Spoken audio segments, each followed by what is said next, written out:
Good morning from Milano. I'm thinking about a couple of different things this morning, but let me just start with this. I met a friend for drinks the other night. This is an old, good friend of mine. And as I was walking home, I remember thinking to myself, that story that he just told me, it's like the third time he said the same thing over a couple of years. There's something dissonant about it.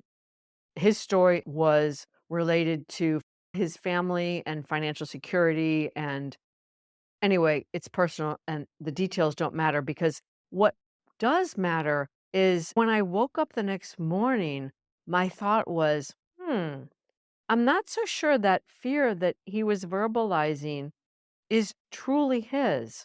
And when I started to think about it, I was thinking, wow, this is a person who has always valued professional integrity, personal freedom, having fun, taking trips with his friends. And somehow this story he was telling me didn't feel like it was entirely his own. It got me thinking to a time when I was in a long-term relationship and the person that I was with was a bit of a bean counter. Objectively speaking, our financial circumstances were quite different. Yet, at some point in there, I found myself feeling less generous than normal and doing these comparisons in my head about who is paying for what. And honestly speaking, that's not me. I remember at some point I lashed out or I said something that I was ashamed of.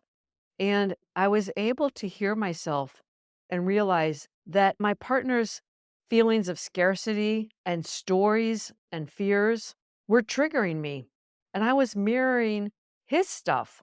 That was super helpful. Now, in both of these stories, I'm talking about financial matters, but this could be a whole host of other things. It could be about time. In a couple, you have more free time, or you spend more time with a child, or it could be jealousy being triggered. That's happened to me before. I am not by nature a jealous person. And I remember my husband, Marco, was very jealous when we first got together. And it triggered in me this form of jealousy that was something that I had never felt before. So I think it can be so helpful to zoom out, to listen to yourself or to observe yourself in order to recognize what perhaps is being triggered by someone else. Are you mirroring somebody else's doubts, fears, or anxieties? Where I'm going with all of this is simply to say that it can be very useful to hear yourself, to catch yourself, or to notice when some behavior or attitude or thought or storytelling might, on some level, feel dissonant. Is it really yours? Or are you perhaps mirroring the fears and doubts and anxieties of someone else? It's really good when we can catch ourselves. I'll leave you with that for today. Until next time, from my heart to yours.